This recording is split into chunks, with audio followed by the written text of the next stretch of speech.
मेरे सभी दोस्तों को मेरा नमस्कार, जय हिंद और सत श्री अकाल। दोस्तों, हमारा आज का वीडियो भी भारतीय स्थापत्य एवं मूर्ति कला से संबंधित है, जिसमें 15 महत्वपूर्ण क्वेश्चनों का संग्रह है। गंगा अवतरण नामक रिलीफ मूर्ति कला की विषय वस्तु है। प्रश्न एक बार फिर से देख ले। गंगा अवतरण नामक रिलीफ मूर्ति कला की विषय वस्तु है। ऑप्शन है महाभारत, भागीरथ की तपस्या, रामायण और भगवान बुद्ध।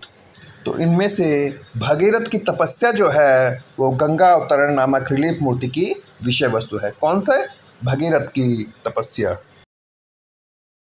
अगला प्रश्न है, आभानेरी का हर्षत माता मंदिर है।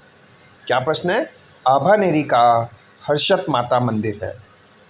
ऑप्शन है गुहा मंदिर, संरचना मंदिर, एकाश्मीय मंदिर और प्राकृतिक मंदिर। तो दोस्तों, जो आभानेरी का हर्षत माता मंदिर है वो एक एकाश्मीय मंदिर है। कौन सा? एकाश्मीय मंदिर। दोस्तों, ये फोटो जो है आभानेरी का हर्षत माता के मंदिर की है। कौन सा?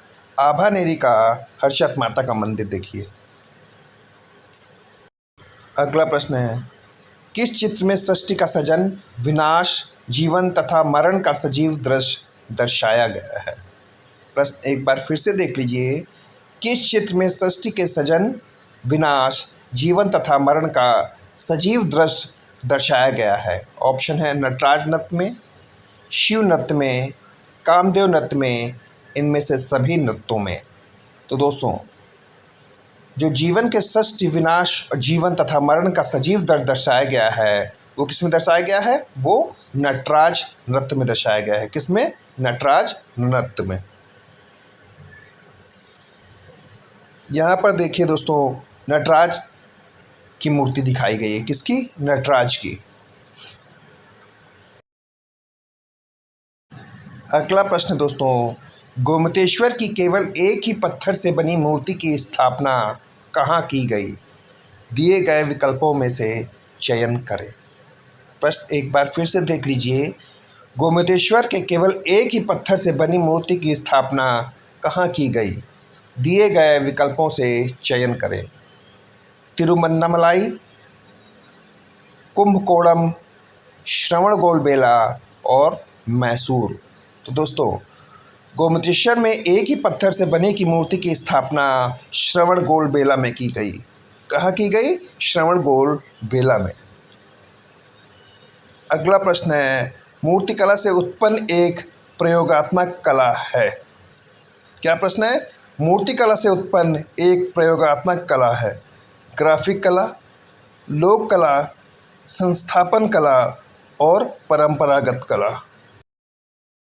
तो मूर्तिकला से उत्पन्न एक प्रयोगात्मक कला कौन सी कला है? संस्थापन की कला। कौन सी? संस्थापन की कला मूर्तिकला से उत्पन्न एक प्रयोगात्मक कला है।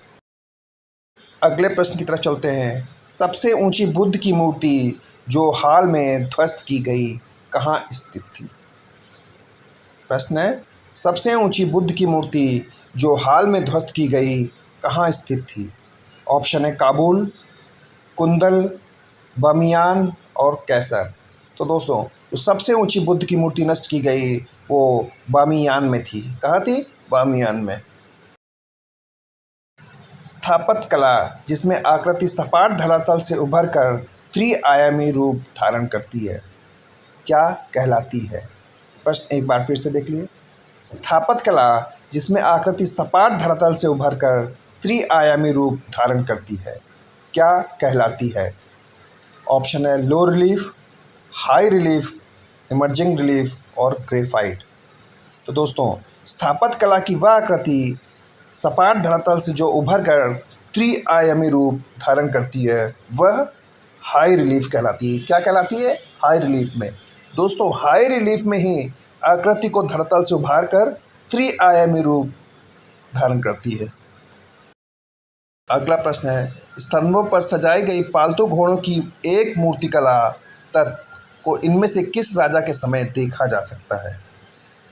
प्रश्न देख लीजिए। स्तंभों पर सजाई गई पालतू घोड़ों की मूर्तिकला तत्व को इनमें से किस राजा के समय साथ देखा जा सकता है या किस राजा के समय देखा जा सकता है? ऑप्शन है पल्लव वंश, विजयनगर, चोल और चालुक्य।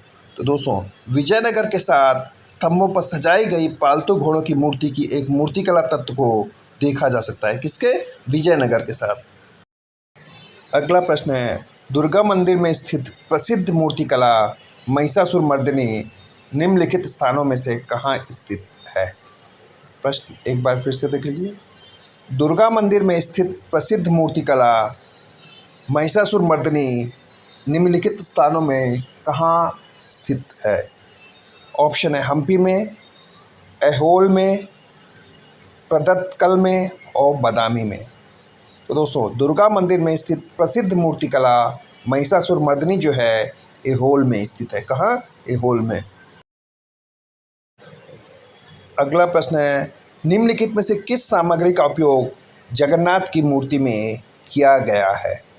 प्रश्न एक बार फिर से देख लें। निम्नलिखित में से किस सामग्री का उपयोग जगन्नाथ की मूर्तियों में किया गया है? ऑप्शन पत्थर, तांबा, धातु और लकड़ी। तो दोस्तों जो विश्व प्रसिद्ध जगन्नाथ की मूर्तियां बनी हैं वे लकड़ी की से निर्मित हैं। किससे? लकड़ी से, या उनमें लकड़ी का उपयोग किया गया है। अगला प्रश्न है, नटराज के बाएं हाथ में भुजंग सीता उनके भाव मुद्रा का प्रतिनिधि करता है। ऑप्शन है मतदान की शक्ति, भगवान की शक्ति, माया या भ्रम के पर्दों को दूर करना, शैतान या भगवान के बीच की लड़ाई। तो दोस्तों माया या भ्रम के पर्दे को दूर करना उनकी भाव मुद्रा दर्शाती है या भाव मुद्रा का प्रतिनिधि करता है। मौर्य काल में निर्मित रामपुर व बिल कैपिटल किसके बीच में है? इंडियन संग्रहालय कोलकाता, राष्ट्रीय संग्रहालय नई दिल्ली, राज्य संग्रहालय लखनऊ और भारत कला संग्रहालय बनारस। दोस्तों मौर्य काल निर्मित रामपुर व बुल कैपिटल राष्ट्रीय संग्रहालय नई दिल्ली के बीच स्थित है।